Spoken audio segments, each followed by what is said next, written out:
A father's story. My wife conned me into having a kid, then stole him away, saying she was saving him from guys like me. I fought tooth and nail to get him back and cut her out of our lives for good. Now, years later, she's sending letters, pleading for his forgiveness. When I first met Emily, she was everything I ever wanted. Driving her home after our first date in my old pickup, I cranked up my favorite Johnny Cash tune, feeling like life was perfect.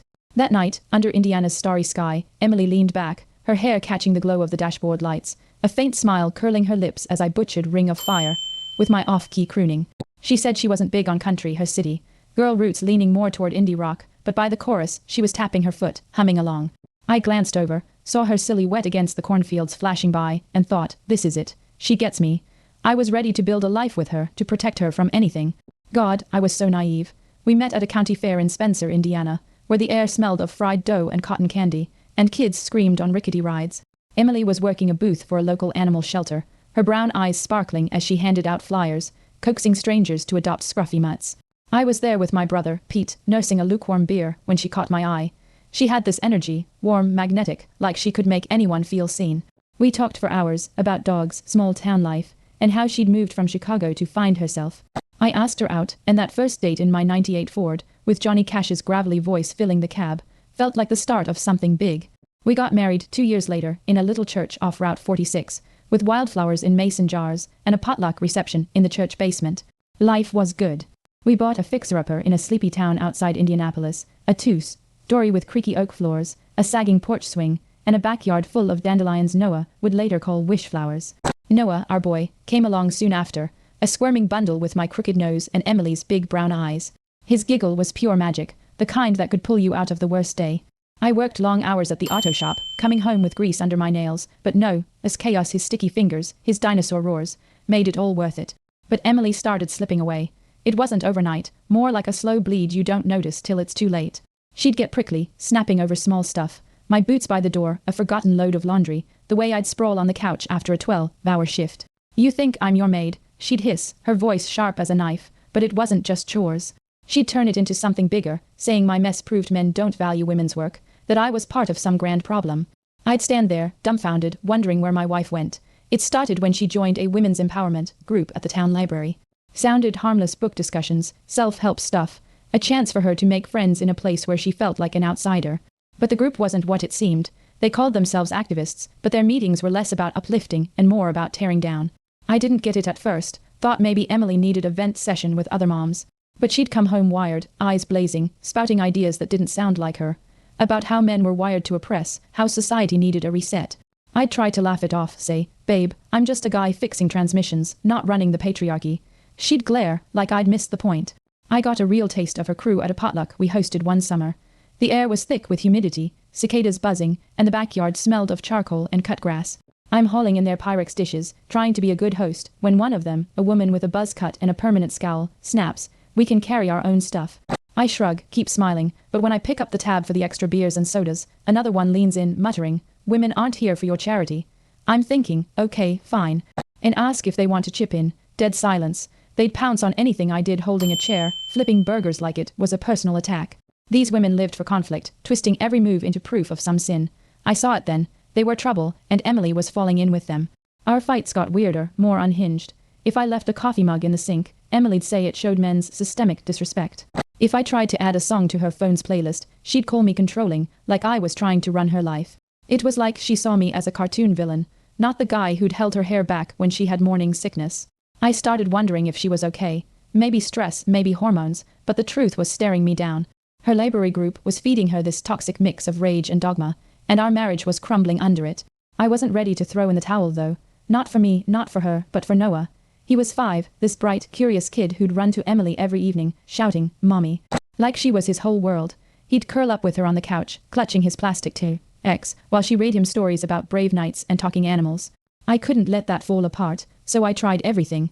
I invited her to a bonfire with my high school buddies, good folks who'd give you the shirt off their back, hoping their down-to-earth vibe would pull her back. She showed up, stayed 10 minutes, then stormed out, muttering about their backward views.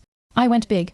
Date nights at steakhouses in Indy, weekend trips to cabins in Brown County where we'd hike under golden leaves, even turned our bedroom into a romantic setup with fairy lights and a picnic spread on the floor. She'd roll her eyes, say it was the least I owed her.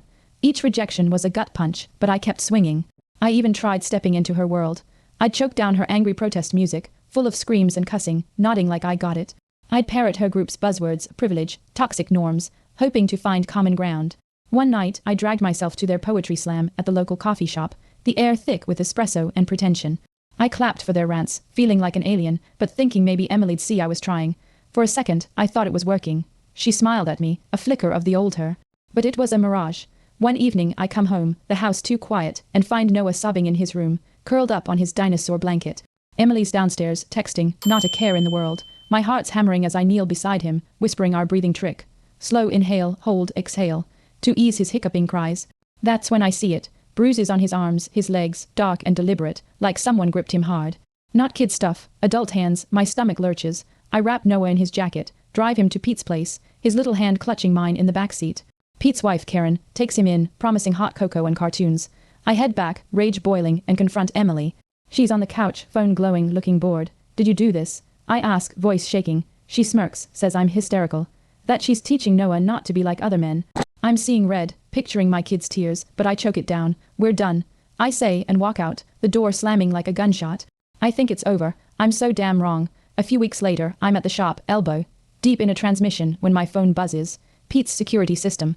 I pull up the app, see shadows moving in his living room, then nothing. My heart stops. I call Pete. He's at work. Karen's at the grocery store. Noah's supposed to be napping. I dial 911, flooring it to Pete's, but the cops beat me there. The back door's jimmied. Noah's gone. My knees buckle. Emily and her cult took my boy. At the station, I'm a mess, telling the detective everything Emily's group, her rants, Noah's bruises. They issue an Amber Alert. Noah, 5, brown hair, brown eyes, last seen in a T-Rex shirt. His school photo, old gap-toothed grin, flashes on every screen in Indiana. I'm driving to Emily's job at the community college, a squat brick building with wilted planters, but she's vanished, took emergency leave, without a word. Her coworkers, tight-lipped, act like I'm a creep. I'm calling her phone voicemail, her parents disconnected. Her cousin hangs up, every door's slammed shut. I'm up all night, sitting in Noah's room at Pete's, surrounded by his toys. A plastic triceratops, a half-built Lego castle. I'm replaying our breathing trick in my head, wondering if he's scared, if he's cold. The detective calls. Emily's car was spotted at a rural ATM an hour away, but the trail's gone cold. Security footage shows her in a hoodie, no Noah. I'm losing it, scrolling her friend's Facebook, when I spot a post. A lake cabin, a weathered red barn in the distance. I screenshot it, send it to the detective. He says they'll check it, but don't do anything stupid, Tom. Like I can just sit here. I'm out the door, hitting Emily's old haunts. The organic market with its overpriced kale, the yoga studio smelling of patchouli, the coffee shop where her group schemed, its walls plastered with local art. The barista, a kid with a nose ring, recognizes me, says Emily's crew was in yesterday, whispering about protecting kids from corruption. One paid with a card, Lisa Hayes. I text the detective, who traces Lisa to a rented cabin near Bloomington. They're mobilizing, but I'm already in my truck, driving, trying to think like Emily. Where would she take Noah? Her group thinks they're saving him from male poison. They'd need a hideout, somewhere off the grid. Then Megan Walsh calls, a former group member who bailed when their talk turned dark. She saw the Amber Alert, says they'd mentioned a farmhouse near Spencer, a safe place to re-educate boys. Her voice cracks, guilt-heavy. I relay it to the detective, who adds it to the search, waiting's torture. I'm picturing Noah's face, his little hands clutching that ex-toy, needing me. I drive toward Spencer, not to interfere, just to be closer. The Indiana fields blurring past, all gold and green under a gray sky. Cops raid the Bloomington cabin. No. A stuffed dinosaur, goldfish crackers, a tiny sweatshirt, but they've cleared out. I'm in Spencer now, pulling into a diner off the highway, the kind with chipped mugs and greasy spoons. The waitress, gray hair pinned back, says she saw a group of women this morning with a quiet kid in a T-X shirt, talking about the old Harper farm. My pulse spikes. I call the detective, give him the tip. He's pissed, says, go home, Tom, we've got this. But I'm already on those winding back roads, dust kicking up, when I see it, the red barn from the Facebook post, looming like a warning. Then I spot Noah, my Noah, being pulled toward a rundown farmhouse by a woman in a flannel shirt. My hands shake as I punch in the GPS for the detective, swearing I'll stay put. It's the hardest thing I've ever done. Sirens scream in the distance. Cops swarm the farm, tires crunching gravel, lights flashing red and blue. I'm by my truck, gripping the door, watching officers fan out with the warrant. There's shouting, a window shattering, figures bolting from the back. My breath catches. Then an officer emerges, cradling Noah, his X shirt dirty but unmistakable. I'm sprinting, ignoring the cop yelling at me to stop, and scoop Noah into my arms. He's trembling, face buried in my neck, sobbing so hard it shakes us both. Daddy. He whispers, and I'm crying too, whispering our breathing trick. Inhale, hold, exhale, until we're both steady, kneeling in the dirt. The hospital's cold, sterile, the fluorescent lights buzzing as doctors check Noah. His bruises old and new are abuse, no doubt. Cops arrest Emily and 4 others, haul out evidence. Notebooks scrawled with plans to cleanse boys of male traits. Schedules for retraining. Emily's lawyer spins it, says I'm the abuser that she was rescuing, Noah. But the medical reports, the security footage from Pete's house, the photos of Noah's injuries, they don't lie. Noah clings to me, won't let go, won't talk to the nurses or cops. Later, in a quiet room, he whispers they locked him in a dark closet, told him I didn't want him, said all men are bad, even him. I hold him tighter, promising he's safe, that I'll never let go. Emily files for custody, painting herself as a saintly mom saving Noah from a monster dad. My lawyer, a grizzled guy named Dan, pulls out Noah's therapy records, showing his nightmares, his flinches at loud noises. It's a war. Emily's unarrested friends start a #Save Noah campaign online, posting old photos of her and Noah at the zoo, smiling like nothing's wrong. They call me a liar, a threat. People I know, guys at the shop, the barber, start avoiding me, their eyes sliding away. Noah's too scared to go to preschool, crying if I'm out of sight. Megan steps up, offers to testify with texts proving the group's scheme was months in the making. The internet turns on her, calling her a traitor, but she doesn't flinch. Court's a circus. Emily shows up looking frail, eyes red, like she's the victim. Her lawyer paints me as a controlling brute, but Dan plays the security footage Emily and her crew smashing Pete's back door. The judge's face hardens, and the temporary restraining order she wanted gets tossed, replaced with a mutual no contact. Custody's still pending, and Emily's out there, doing blog interviews, twisting the truth into knots. I'm pouring everything into Noah, reading him The Hobbit, at bedtime, making pancakes shaped like stegosauruses, checking every lock twice. He's starting to eat again, but his eyes are too old for a 5-year-old. The detective finds more at the farmhouse, lists of other kids they were watching, maps of their homes. My PI digs up Emily's bank records, showing cash wired to her friends, payments for safe houses. Emily's team drags up a dumb fight from my teens, some bar scuffle over a spilled drink, says it proves I'm violent. Noah's therapy's a slog. He draws jagged, angry pictures, black scribbles, a boy alone. But there's progress. He giggles when we race toy cars, falls asleep without crying some nights. Then Lisa, one of the arrested women, breaks. She's haunted by Noah's cries, turns over damning evidence, videos of their planning sessions, texts about breaking boys, Emily's own words about erasing male instincts. Emily slips up in a blog interview, ranting that boys are born defective, need radical correction. Her fans scream it's edited, but the full recording's a gut punch. The trial's a reckoning.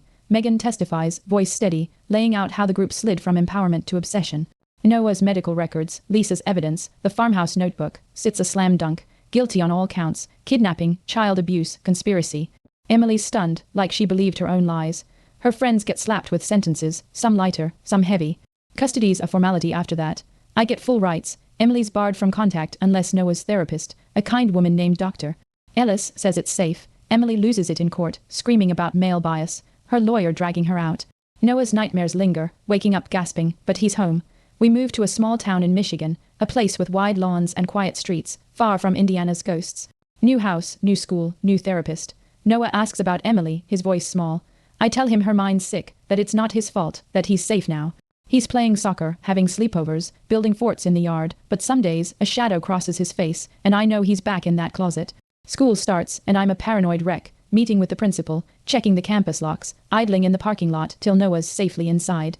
He's making friends, drawing dinosaurs with bright crayons, not just black. Dr. Ellis says he's resilient, that love and routine will pull him through. I start dating again, cautious, always watching Noah's reaction. Rachel, a counselor at the community center, comes into our lives slow, gentle, never pushing Noah. He warms to her, shyly showing her his X collection. 5 years later, Emily's out, paroled for good behavior. She sends a letter, neat handwriting on prison stationery, begging to see Noah. He's 12, taller now, with my lanky build. He reads it, face unreadable, then says he wants to meet her once, to ask why she did it. We arrange it at a counseling center, a grey room with soft chairs and a ticking clock. I wait in the lobby, Rachel squeezing my hand, my stomach in knots. Noah comes out after, eyes red but chin high. He says Emily cried, said she was sorry, but when he asked if she still thought he was wrong for being a boy, she hesitated. That silence told him everything. He says he's done with her, and I'm proud of his strength. Noah grows up fierce, dives into psychology, writes a thesis on how extremist groups fracture families. It's brilliant, lands him in grad school. He's Dr. Noah now, a therapist for kids caught in custody wars fueled by ideology. Rachel and I marry, her calm grounding us both. Noah takes to her, calling her Ratch, with a grin. At his wedding, to a kind, died social worker named Claire. I'm a blubbering mess, toasting his courage. Megan, now Aunt Meg, is in the crowd, her smile bittersweet, a reminder of her role in saving him. Emily dies when Noah's 32, her body worn by prison and her mind still chained to her beliefs. Noah attends the funeral, standing at the back of a near-empty chapel, just to close the door on that pain. He names his son Tom, a sturdy kid with Noah's eyes, teaching him our breathing trick as a bedtime game, not a lifeline. Rachel and I retire to a house with a sprawling backyard, hosting Sunday barbecues where Noah's kids, Pete's grandkids, and Meg's adopted daughter chase fireflies. It's loud, messy, perfect. Looking back, Emily's charm was a warning, her quick smile hiding something unsteady. Her group took a cause meant to lift and twisted it into a blade. Noah taught me resilience, how love can rebuild what hate destroys. Our breathing trick, born in crisis, is now a ritual, a way to pause, to hold gratitude. Noah's daughter's 5, same age he was when it happened. He asks how I kept fighting. I tell him it wasn't strength. It was love, raw, stubborn love. He nods, lives it, proves Emily wrong every day by being the man she feared he'd become, helping others heal from the scars of dogma.